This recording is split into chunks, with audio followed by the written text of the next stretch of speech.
Bonjour à tous et à toutes. Je suis ravie de vous retrouver pour le partage du pain quotidien de ce jour. Je souhaite que chacun et chacune de vous se porte vraiment bien depuis l'ouverture de ce matin, que nous avons pu découvrir ensemble vraiment une ouverture textuelle chargée pour nous galvaniser, pour nous fortifier. Je crois que le but, c'est ça, c'est que nous soyons boostés dans notre journée. Béni soit l'Éternel parce que nous vivons la grâce de Dieu depuis que nous avons commencé ce temps du jeûne des 40 jours entre divers intervenants qui montrent chacun leur couleur, leur identité aussi. Et c'est tellement magnifique à voir, c'est tellement beau à vivre. Je souhaite que vous soyez aussi en train de vivre cela comme je le vis actuellement.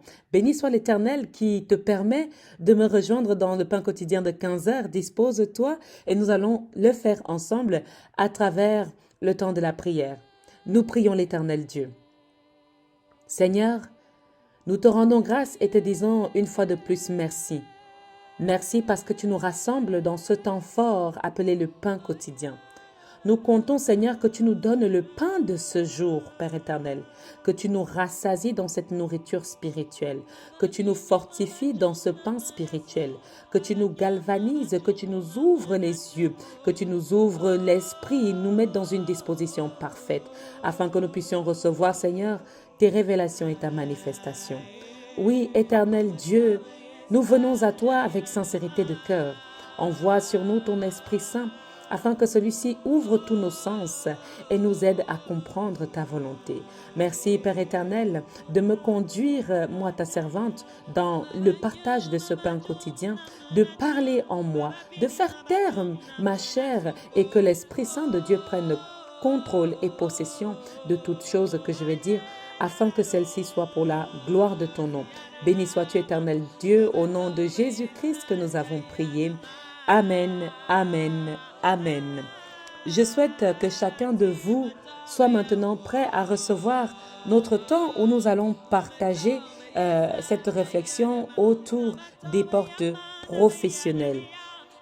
Bien sûr, maintenant, professionnel, comme nous avons pu définir les autres termes, professionnel, ça veut dire dans le domaine qui vient de la profession de ce que vous faites, dans une activité professionnelle rémunérée ou partiellement rémunérée. Donc, c'est une activité relative à votre métier, hein, à votre profession, n'est-ce pas? C'est un métier dans lequel vous exercez une profession, donc ménagère, entrepreneur, etc. Bien sûr. Maintenant, voilà, c'est un peu ça. Et maintenant, nous allons parler de l'ouverture des portes professionnelles.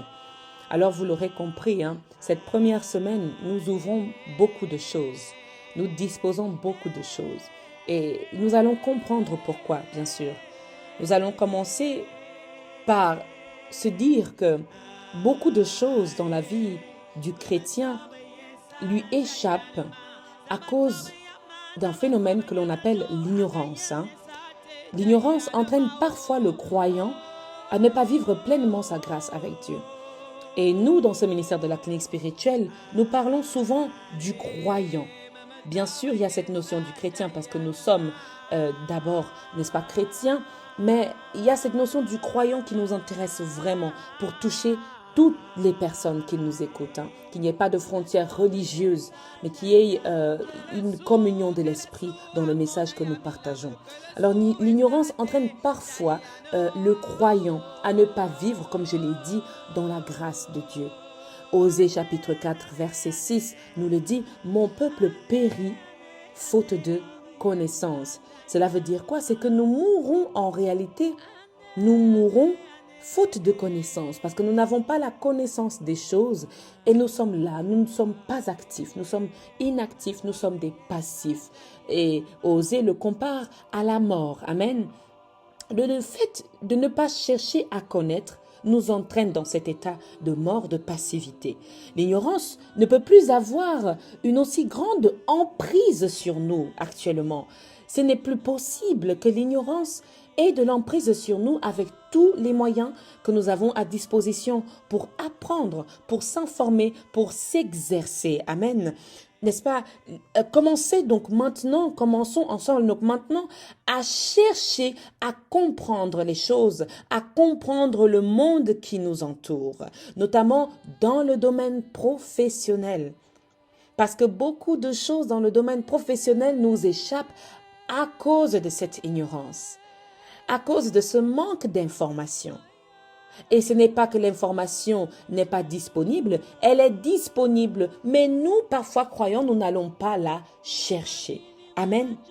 Alors le croyant n'expérimente pas la grâce financière à cause de cette ignorance. Nous pensons négativement que le chrétien ne doit pas avoir beaucoup d'argent. Et nous nous classons automatiquement dans une classe sociale inférieure à la norme, n'est-ce pas, où nous portons l'étendard de l'humilité. Je ne sais pas si je me fais comprendre. Je vais le redire comme ça. Le croyant ne vit pas pleinement sa grâce financière à cause de l'ignorance.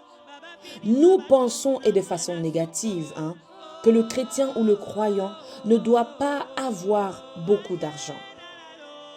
Et de ce fait, nous nous classons nous-mêmes, chrétiens, croyants, automatiquement dans une classe sociale inférieure à la norme, en brandissant l'étendard de l'humilité. Donc nous sommes en train de dire que parce que nous sommes humbles, que nous vivons dans la pauvreté. Bien-aimés dans le Seigneur, permettez-moi de vous dire ceci, c'est que l'humilité, pour moi, n'est pas égale à la pauvreté. Amen. L'humilité n'est pas égale à la pauvreté, ni à la disette, ni au manquement, ni à l'esclavage. L'humilité, pour moi, est une attitude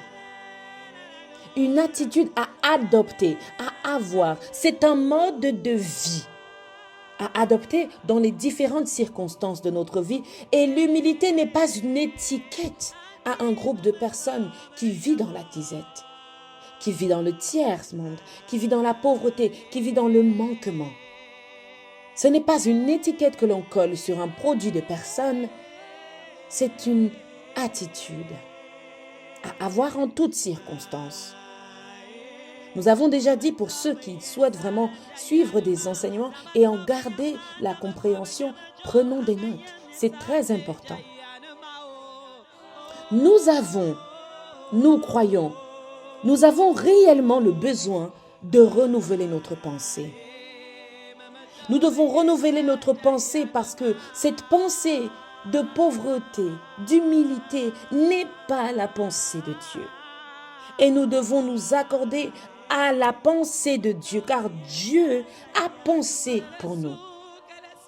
Et dans sa pensée, il nous aide à gérer nos finances selon son éthique. Amen. Il y a des préceptes, bien sûr, que Dieu nous enseigne pour nous aider à gérer nos ressources. Et nous allons découvrir cela. Amen. Dans cette première étape, bien-aimé, dans l'ouverture des portes professionnelles de ce jour, je souhaite que tu commences à comprendre et à prendre conscience qu'il y a un domaine professionnel qui t'est assigné et dans lequel que tu dois travailler, dans lequel tu dois exercer pour la gloire de Dieu. Je dis bien pour la gloire de Dieu. Amen. Il y a une chose que j'aimerais d'abord m'arrêter pour nous faire comprendre. Elle est dite dans Matthieu chapitre 28, à partir du verset 29, même verset 20.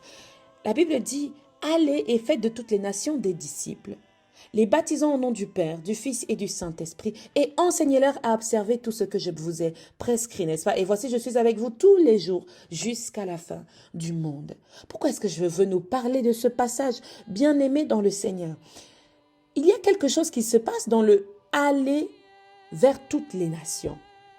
Aller vers toutes les nations n'est pas que aller vers les voisins de ton immeuble. Aller vers toutes les nations ne signifie pas aller dans les nations de ton quartier. Aller vers toutes les nations ne signifie pas toujours aussi d'aller vers la ville dans laquelle tu es. Bien sûr, cette première approche veut que tu touches ton entourage près de toi. Mais dans le message de Jésus, aller vers toutes les nations, c'est dépasser les frontières. Alors ma question pour toi aujourd'hui, c'est comment comptes-tu aller vers toutes les nations? Comment comptes-tu aller vers les autres, dépasser les frontières si tu ne sais pas comment on prend le bus, le car, l'avion et si tu n'as pas les moyens financiers pour exercer ce rôle, cette mission que Jésus nous envoie faire? C'est bien pour dire que aller vers toutes les nations n'est pas donné à tout le monde. Bien-aimé dans le Seigneur, le chrétien a besoin d'avoir, le croyant a besoin d'avoir, nous avons besoin d'avoir une vie financière épanouissante qui nous permet de faire de toutes les nations des disciples. Amen. Dans la volonté du message de Christ, c'est de dépasser les frontières. Amen. C'est de dépasser notre quartier, notre immeuble. Bien sûr, commençons par notre quartier, parce que c'est ce que Jésus lui-même a fait. Mais après, il a commencé à se déplacer, marcher, aller d'une ville à une autre, pour aller toucher les nations. Amen. Bien sûr, toi aujourd'hui, si tu n'as pas de moyens financiers, si tu ne sais même pas comment prendre le bus parce que tu n'es pas renseigné sur qu'est-ce qu'il y a comme bus, qu'est-ce qu'il y a comme moyen de transport dans ta ville, dans ton village ou dans ton pays, il y a une faute de connaissance. Et le message de Dieu est enterré là, dans ton appartement. Et il n'agit pas.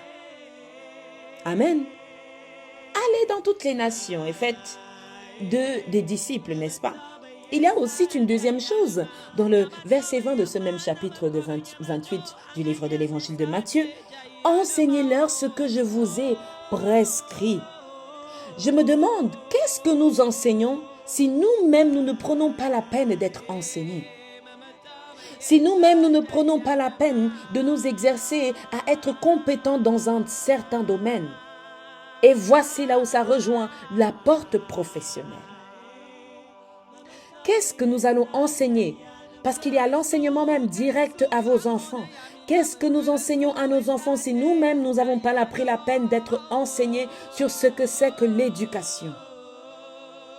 Beaucoup de choses échappent le chrétien faute de connaissance. Beaucoup de choses échappent à nous croyants, hommes et femmes de foi, faute de connaissance. Amen. Mais je dois exprimer quand même quelque part que je ne suis pas totalement malheureuse. Je suis heureuse.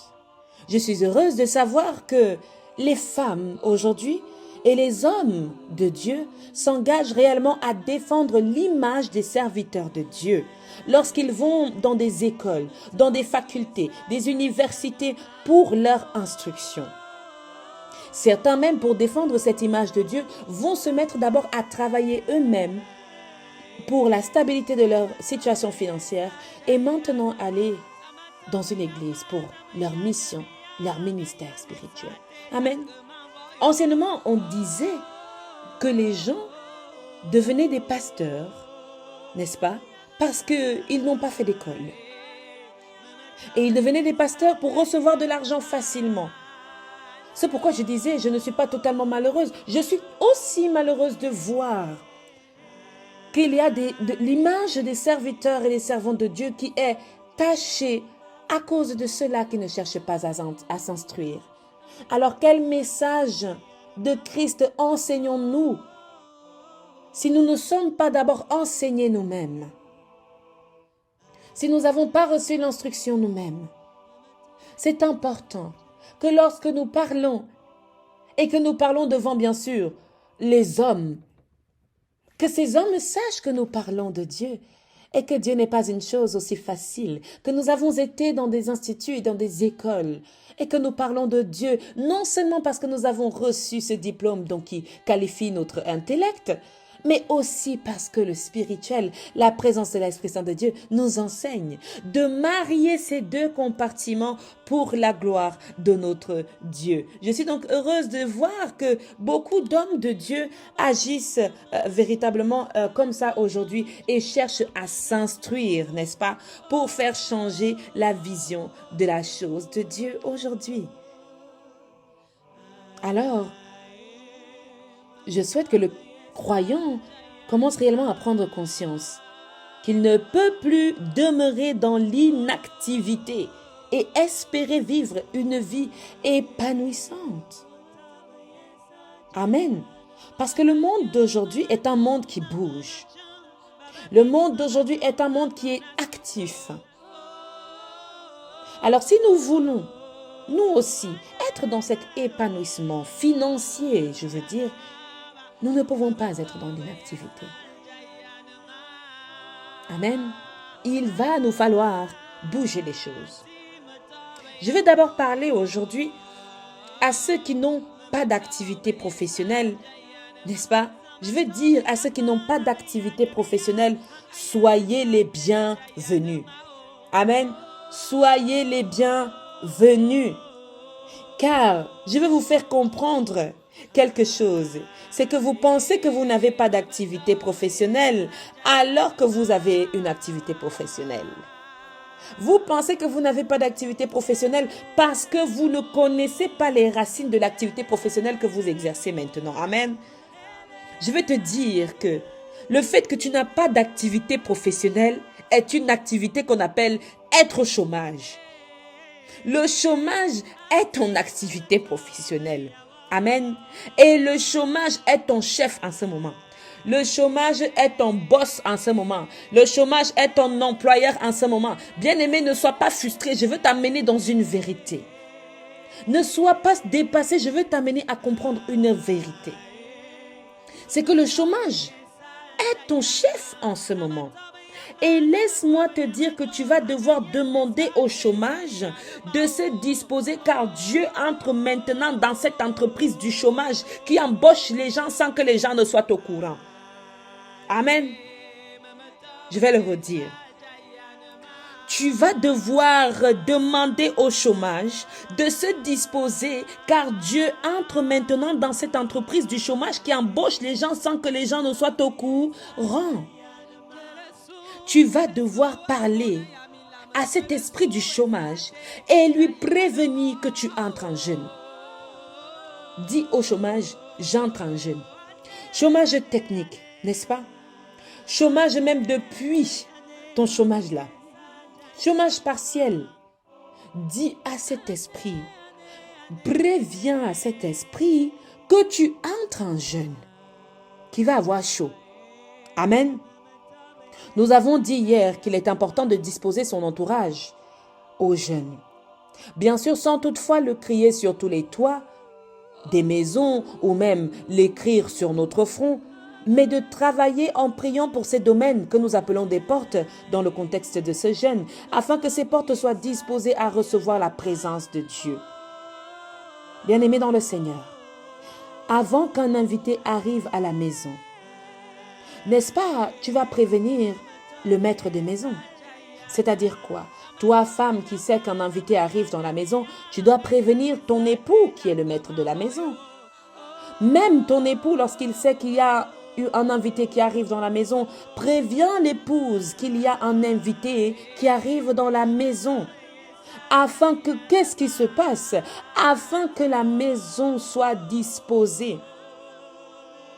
Afin que la maison soit disposée. Alors, il est l'heure de prévenir à ce patron que tu vas entrer en jeûne. Parle ainsi, patron du chômage, toi qui es mon chef depuis tant d'années, toi qui m'envoies dans les chômages techniques depuis tant d'années, je te préviens que d'ici la fin de cette année, je dépose ma démission dans cette entreprise appelée chômage, car ce n'est pas ma mission, car ce n'est pas mon métier. Être chômeur n'est pas mon métier. Être chômeur n'est pas mon identité professionnelle. Au nom de Jésus. Quelqu'un dit Amen, s'il vous plaît. Bien-aimé dans le Seigneur, tu deviens trop à l'aise dans le chômage. Or, Dieu a prévu quelque chose pour toi. Je veux nous parler dans Proverbe chapitre 13. Allons-y, chacun ouvre sa Bible dans Proverbe chapitre 13, verset 4. Que dit-il? Le paresseux éprouve des désirs, mais n'arrive à rien. alors que les souhaits des gens actifs sont comblés. Le paresseux éprouve des désirs, mais n'arrive à rien. Cette paresse-là, c'est l'état du chômage. Même si je sais que tu y es, parce qu'on t'a mis en congé technique, même si je sais que tu y es et que ce n'est pas par ta volonté, mais ne laisse pas l'esprit de la paresse venir cohabiter avec toi et te faire comprendre que tu dois rester dans le chômage. Non, rien de rien. Amen. Ne prends pas plaisir à éprouver des désirs dans la paresse. Prends plaisir à éprouver des désirs dans des activités. Et une activité professionnelle, car il est dit que les souhaits des gens actifs seront comblés. Je me rappelle qu'il y a quelqu'un qui a chanté « Si tu dors, ta vie dort ». C'est un artiste camerounais, il s'appelle Nyangono du Sud. Si vous voulez, vous pouvez aller chercher. Il dit « Si tu dors, ta vie dort ».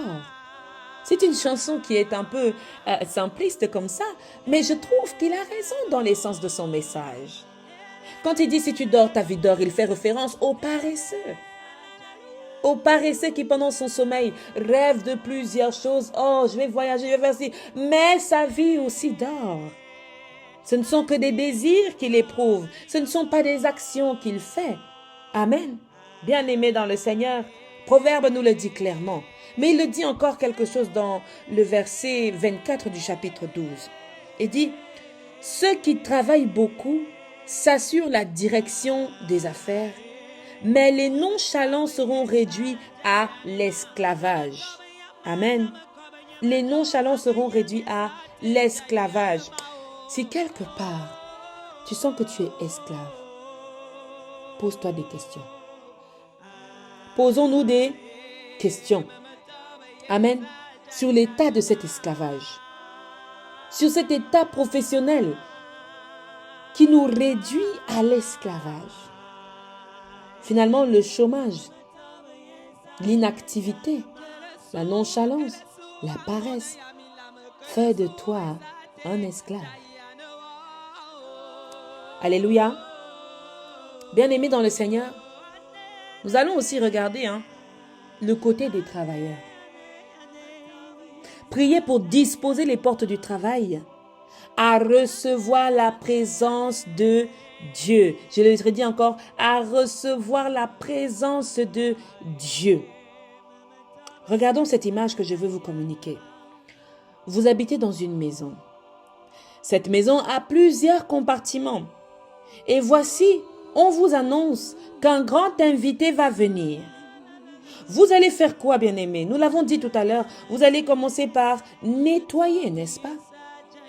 Nettoyer la chambre ou les chambres, nettoyer le salon, nettoyer la cuisine, nettoyer les toilettes, nettoyer les escaliers. Et maintenant, tout dépend de la grandeur de votre maison, de votre appartement. Mais ce qui est sûr, c'est que si l'on vous annonce que tel ministre, telle personne, la belle-mère, le beau-père, une personne importante pour vous va venir, vous allez nettoyer. Vous allez nettoyer. Nettoyer qui dit rendre praticable. Nous l'avons vu, n'est-ce pas, au premier jour. Nettoyer qui dit rendre praticable, rendre accessible la maison. C'est pourquoi on parle d'ouverture des portes qui a trait à la disposition de la maison à accueillir un invité. Alléluia. Amen. Alors, votre maison, c'est vous. Ta maison, c'est toi. Alors Dieu arrive pour te rencontrer, ou tu vas rencontrer Dieu. Tu vas rencontrer Dieu. Amen. Disposer les portes, ouvrir les portes et nettoyer les compartiments de ta vie. C'est ce que nous faisons cette première semaine. C'est disposer les portes, c'est-à-dire les ouvrir et nous les nettoyons. Je veux te toucher encore lorsque tu fais le ménage dans ta maison. Qu'est-ce que tu fais avec les fenêtres et les portes? Tu ne les ouvres pas? Tu les gardes fermées? Tu les ouvres, n'est-ce pas? Pour faire entrer la lumière, pour faire entrer la propreté. C'est ce que nous sommes en train de faire cette semaine. Alors, le domaine professionnel aussi. Nous nous occupons de cette porte aussi aujourd'hui, de la porte professionnelle, ce domaine qui bloque souvent dans la vie du croyant. Alors, à travers ce message, je veux aussi parler aux travailleurs. Travailleurs en entreprise, travailleurs indépendants, travailleurs à domicile, même jusqu'aux employés. Ouverture des portes professionnelles. Amen, amen, amen. Je veux parler dans Proverbe chapitre 18. Proverbe chapitre 18, verset 9, qui dit d'abord, « Qui relâche dans son travail est frère de celui qui détruit. » Bien-aimé, à toi qui travailles, cesse d'avoir une humeur ou une consistance dans ton travail qui n'est pas constante. Quand tu dois travailler, mais travaille vraiment. Travaille vraiment, parce que ton assiduité dans ton travail dispose ton travail à ce que ton travail soit pris au sérieux. Et quand tu n'es pas en train d'être assidu dans ton travail, tu es frère de la destruction. Ça veut dire quoi? Que tu t'amènes toi-même dans les portes du chômage. Quand tu n'es pas assidu dans ton travail, tu n'es pas loin de celui qui est employé par le chômage. C'est important d'être assidu, consistant dans son travail. Et je veux parler aux travailleurs, à ceux qui sont employés. On doit voir la présence de Dieu dans la manière dont tu travailles, dans la manière dont tu agis dans ton travail, dans la manière dont tu es assidu dans ton travail. Ne relâche pas. Ne relâche pas. Alors, ne pas confondre ce que je dis à être esclave du travail. C'est-à-dire quoi? Faire plus que ce que l'on te demande, dans le sens de s'épuiser dans le domaine du travail. Est-ce que vous me comprenez? C'est important de remplir les tâches qui te sont demandées dans ton travail. Amen. De faire si bien ton travail que les portes du travail s'ouvrent dans le fait que l'on te fasse, n'est-ce pas, une graduation dans ton domaine de métier. Proverbe encore chapitre 21 dit aussi, « Les projets d'un homme actif sont profitables, mais agir avec précipitation, c'est courir vers le dénuement. » C'est-à-dire, c'est courir vers l'échec. Dans ces versets que je vais citer, il s'agit du travailleur, de l'employeur et de son travail, bien-aimé. Amen. Je vais d'abord vous toucher avant que nous n'arrivions à la conclusion de ce message.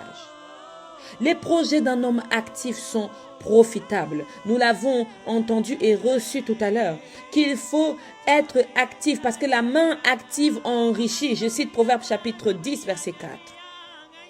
La main active enrichit. Amen. N'est-ce pas? Mais maintenant il dit, mais agir dans la précipitation nous fait courir le risque de la perdition. C'est important, l'activité. Mais c'est important aussi d'être consistant, de savoir peser les pour et les contre. À toi qui es employé, n'agis pas, n'est-ce pas, dans la course, ni dans la précipitation dans ton travail. Sache prendre le temps de poser les choses calmement. C'est comme nous parlons ici de la disposition, n'est-ce pas, de notre maison. Si tu commences à faire le ménage dans ta maison de manière précipitée, ça va se voir que ça a été précipité. Et Dieu va le sentir que ça a été précipité. Entre dans ce travail avec calme, patience, analyse, compréhension de ton cadre de travail. Et toi qui es employeur, agir dans la course te mène vers la précipitation. Parce que tu vas vouloir investir par-ci, par-là. Et tous ces investissements ne t'amène à rien parce qu'au contraire, justement, il n'y a pas eu ce temps d'analyse du marché. Prenons le temps. Prenons le temps. Car Dieu, lui, a un temps pour toutes choses. Prenons le temps de disposer nos portes professionnelles à la présence de Dieu, sans nous précipiter, que nous soyons employeurs, que nous soyons employés, que nous soyons même dans un domaine spécifique du travail qui nous invite à être toujours dans la précipitation. Soyons différents et rendons un travail de qualité pour la gloire de notre Dieu. Quand tu fais un ménage de qualité, les gens, quand ils entrent chez toi, ils respirent et disent « Ah, waouh !» Ils sont émerveillés. Ils sont émerveillés d'entrer dans ta maison. Amen. Je veux parler encore dans Proverbe chapitre 23. Proverbe chapitre 23, versets 4 à 5. Dit, ne te tourmente pas pour t'enrichir, refuse même d'y penser. À peine tu as fixé tes regards sur la fortune que déjà elle s'est évanouie, car elle se fait des ailes et s'envole comme l'aigle en plein ciel. Ne te tourmente pas pour t'enrichir, mais viens t'enrichir selon la pensée de Dieu, bien-aimé dans le Seigneur. Selon la pensée de Dieu. Amen. Pour travailler et gérer toutes nos entreprises, n'est-ce pas? Nous devons le faire selon le principe de Dieu. Dans ce que nous faisons, c'est pour ça qu'il dit ne te précipite pas à t'enrichir. Ne cherche pas à tout prix, mais cherche à le faire selon le principe de Dieu. Afin de manifester quoi? La prospérité du royaume de Dieu sur la terre, sur nous les vivants. Amen. Colossiens chapitre 3 dit dans son verset 23 à 24, « Quel que soit votre travail, faites-le de tout votre cœur, et cela par égard pour le Seigneur, et non par égard pour des hommes. Car vous savez que vous recevrez du Seigneur comme récompense l'héritage qu'il réserve au peuple de Dieu. » Bien-aimé, la clé de la diligence, la clé de la réussite, n'est-ce pas? C'est celle que Dieu nous donne. Et il n'y a pas de mystère pour faire fonctionner ton entreprise si ce n'est d'appliquer cette parole de Colossiens chapitre 3 verset 23-24. Quel que soit ton travail, tu es infirmière aujourd'hui, tu es médecin, tu es docteur, tu travailles dans le domaine médical. Quel que soit ton travail, fais-le de tout ton cœur et c'est là par égard pour le Seigneur et non pas par égard pour des hommes. Que quand tu touches un patient, que tu le touches avec la main de notre Seigneur Jésus-Christ, la main de la guérison, la main du miracle, la main de la paix, la main de la réussite, la main de la vie, la main de la prospérité. Amen. Toi qui es mécanicien, que lorsque tu touches une voiture, tu la touches avec l'onction de vitesse qui vient de Dieu. Que tu la touches avec l'onction de rapidité. Que ce véhicule permette à son conducteur, à son propriétaire, d'entrer en possession de ses portes d'ouverture, d'arriver à destination, en sécurité dans la protection de Dieu. Que cette voiture soit le moyen par lequel Dieu se manifeste pour aider les uns et les autres. Je veux parler à quelqu'un qui a des soucis dans son domaine professionnel et qui se dit, mon patron me tourmente. Le patron que j'ai est raciste. Mes collègues sont racistes. C'est maintenant que tu dois disposer ton domaine professionnel à recevoir la présence de Dieu. C'est maintenant que tu dois disposer ton domaine professionnel à recevoir la présence de Dieu en priant pour ses collègues, en priant pour ton patron et que même à la fin de ce jeûne, bien-aimé, tu vas recevoir quelque chose. Je vais t'inviter à prévenir, non pas par la bouche, mais par l'esprit. C'est-à-dire, tu es chez toi et tu dis à tes collègues, vous mes collègues, tu dis à ton patron, toi mon patron, je vous préviens que je vais entrer en jeûne et je vais vous amener devant la salle d'audience qui est le thème de la semaine prochaine. Cette salle d'audience de Dieu dans laquelle vous allez être obligés de me laisser faire mon travail en disant car Colossiens m'invite à ce que, quel que soit mon travail, que je le fasse bien et cela pour égard pour la gloire du Seigneur et non pas pour la gloire des hommes. Est-ce que quelqu'un me reçoit dans le pain quotidien de ce jour? Toi qui travailles dans le milieu artistique, travaille dans ton milieu artistique, mais fais-le avec ton cœur et que cela soit par égard pour le Seigneur. Tu es serveuse dans un restaurant. Sers en prononçant une parole de bénédiction pour les clients qui viennent boire dans ce restaurant ou manger dans ce restaurant. Tu es conteur, conteuse d'histoires. Raconte ces histoires avec une onction de bénédiction, une onction d'enseignement. Tu es même pousseur dans le marché. Vendeur d'arachides, vendeur d'ananas, vends ces ananas en prononçant une parole de bénédiction par égard pour la gloire de Dieu. Dieu ne te laissera pas sur cette posture-là. Si tu commences à le faire par égard pour son nom, bien-aimé dans le Seigneur, tu disposes l'Éternel à lâcher une bénédiction dans ce domaine professionnel. Tu disposes l'Éternel à lâcher une bénédiction dans ce domaine professionnel. Je veux parler aux employeurs. Vous qui employez bien des gens, chaque jour même.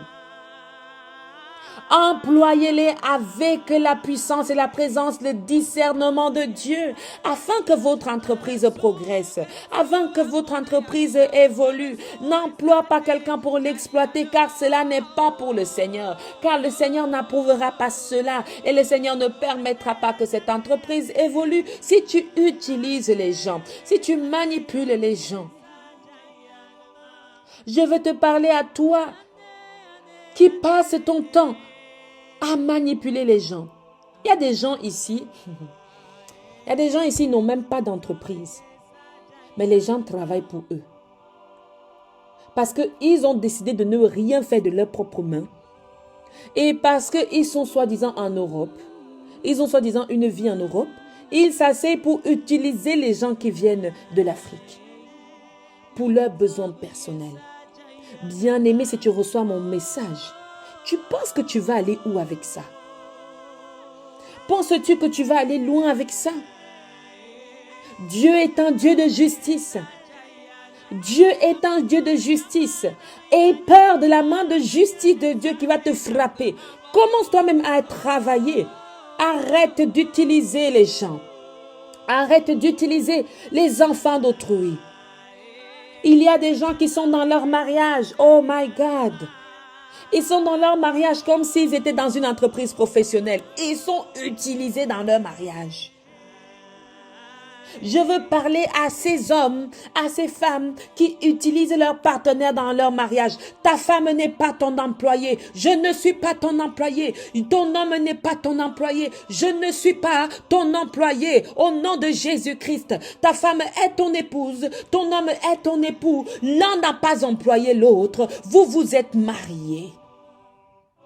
Amen. Est-ce que quelqu'un est avec moi dans ce message? Nous n'avons même plus besoin d'être employés pour persécuter les gens. Il y a des gens qui sont dans la persécution d'autrui, qui sont dans l'oppression d'autrui. Il y a des belles-mères qui oppressent leurs beaux-fils, des beaux-pères qui oppressent leurs belles-filles. Elle n'est pas ton employé, elle est ta fille. Elle n'est pas ta servante. Elle est ta fille. Il n'est pas ton serviteur, ton homme de ménage, celui qui est chargé de s'occuper de vous. C'est ton fils.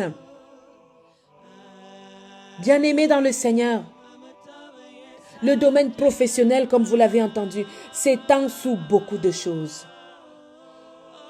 Nous devons disposer ces portes professionnelles. Et si une porte professionnelle est problématique, dites à cette porte comme nous avons dit au début, je te préviens que j'entre en jeûne. Dans ta prière ce soir à 21h, prie pour cette porte professionnelle. Si celle-ci t'oppresse, si celle-ci t'opprime, prie afin que cette oppression s'arrête. Prie afin que cette persécution s'arrête. Parce qu'il y va des portes de ta maison. Il y va des portes de ta vie. Tu ne peux pas dire que tu accueilles le président dans ta maison et puis vous savez quand les gens arrivent souvent chez les gens, ils commencent à visiter et tout ça. Et ça c'est surtout dans le domaine occidental où on arrive et puis on visite l'appartement, on visite pour qu'on puisse savoir que voici là où il y a les toilettes, voici là où il y a la cuisine et voilà que les gens se sentent à l'aise. Bien-aimés dans le Seigneur, on ne peut pas aller devant Dieu et cacher un compartiment de ce domaine-là et laisser un compartiment dans les ténèbres.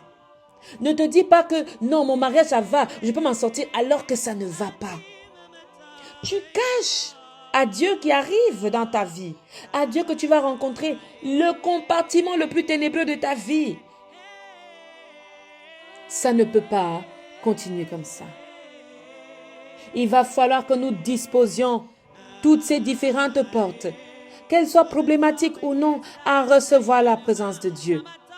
Et dans ce cas, si tout va bien, Seigneur, bien-aimé dans le Seigneur, si tout va bien de votre côté, si tout va bien dans le domaine professionnel, mais dispose quand même en disant, Père, je te loue de ce que mon domaine professionnel continue à prospérer, que cette prospérité se multiplie pendant mon temps de jeûne. Alléluia, alléluia, alléluia. Que les 30% se transforment en 40%, que les 40% se transforment en 50%, que celui qui n'a pas de travail devienne travailleur et entre dans un travail qui est pour la gloire de l'Éternel Dieu. Amen. Nous devons travailler dur, oui, et ce n'est pas facile. Et Dieu nous y appelle. Il nous appelle à travailler dur, mais comme je l'ai dit tout à l'heure, à ne pas nous tourmenter pour devenir riches. Dieu ne veut pas cela. Dieu n'est pas d'accord avec cela. Et il nous le dit clairement, nous avons lu ce passage, Proverbes chapitre 23, versets 4 à 5. Ne te tourmente pas pour t'enrichir. Travaille, oui. Sois actif, oui. Sois présent, oui. Travaille dur, oui. Mais ne te tourmente pas pour devenir riche. Au point de négliger peut-être les choses qui peuvent être essentielles à ta vie. Au point de négliger ta relation avec Dieu, de négliger ta famille, de te négliger même toi-même. Notre travail, quel que soit le travail que nous faisons, bien-aimés, doit rester ce travail que nous faisons à l'égard de notre Dieu. À l'égard de notre Dieu. Que même dans notre travail, dans ce que nous faisons, tu es banquier. Gère avec justice, bienveillance cet argent. Tu es taximan. Prie afin que l'Éternel Dieu conduise ton taxi. Tu es coiffeur. Prie afin que l'Éternel Dieu multiplie les dons de la coiffure pour la gloire de son nom. Pour qu'un jour, quand on va te demander, mes chers amis coiffeurs, tu es si bon. Tu es si bienveillant. Tu nous coiffes même parfois gratuit. Pourquoi est-ce que tu es comme cela? Tu diras, ce n'est pas de moi que je le fais. C'est à l'égard de mon Dieu. Oh, quelle merveilleuse chose. Oh, quelle merveilleuse action. Lorsque l'on te voit et que l'on te dit, tu fais à manger de manière gratuite. Je ne te paye pas. Oh my God. Je ne te donne rien. Et que tu répondes, Je ne le fais pas de moi-même. Je suis quelqu'un qui aime cuisiner et je le fais à l'égard de mon Dieu. Quelle merveilleuse chose! Quelle grâce! Je ne te demande pas de commencer à tout faire gratuitement, puisque tu dois manger, tu dois boire, mais d'avoir l'attitude. Cette attitude qui te différencie des autres, qui te différencie des autres coiffeurs, qui te différencie des autres anciens d'église, qui te différencie des autres diacres, qui te différencie des autres pasteurs, qui te différencie des autres hommes ou des autres femmes. Amen. Ce domaine professionnel est un domaine très important parce que beaucoup d'entre nous exerçons même un domaine professionnel sans en être au courant. À cause de quoi? Nous l'avons dit au début, à cause de l'ignorance. Mon message ne veut pas inviter à une révolte dans les foyers, mais à une prise de conscience et à amener devant Dieu ce domaine professionnel dans lequel nous sommes parfois esclaves de manière cachée, dans lequel nous souffrons. Ce domaine professionnel où nous travaillons et nous ne voyons même pas le fruit de notre salaire. Bien-aimé dans le Seigneur, quel que soit ton travail, je souhaite que tu travailles de tout ton cœur, comme le dit cette parole que nous avons lue, et cela par égard pour notre Seigneur. Refuse les gens qui veulent t'introduire dans l'esclavage dans le cadre de ton travail.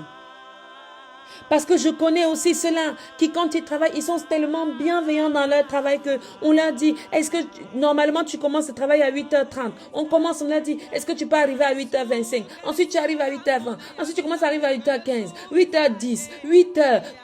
Finalement tu commences à être esclave parce que tu es bienveillant. Bien-aimé dans le Seigneur, cessons de vivre dans l'ignorance. Vivons dans la connaissance. Nous devons connaître les domaines dans lesquels nous travaillons, connaître notre plafond de capacité, ce que nous pouvons ou ne pouvons pas faire dans le cadre de notre travail. C'est important pour toi, c'est important pour moi, c'est important pour chacun d'entre nous de nous réveiller et de disposer ces portes professionnelles. De les disposer à accueillir la présence de Dieu, de les disposer à entrer dans la puissance de Dieu, de les disposer à recevoir la main de Dieu. Ces salaires que nous ne touchons pas, nous amenons cette absence de salaire à la présence de Dieu et nous prévenons à cette absence de salaire que nous entrons en jeûne. Nous sommes en jeûne. À votre sujet. Bien-aimé dans le Seigneur, je pense, je souhaite et je crois que vous m'avez bien reçu, que vous m'avez entendu. Ainsi, je conclus en disant que celui qui a des oreilles entende ce que l'Esprit de Dieu nous a permis de partager aujourd'hui. Et je nous dis de sur quoi à 21h pour la prière et à demain. Amen.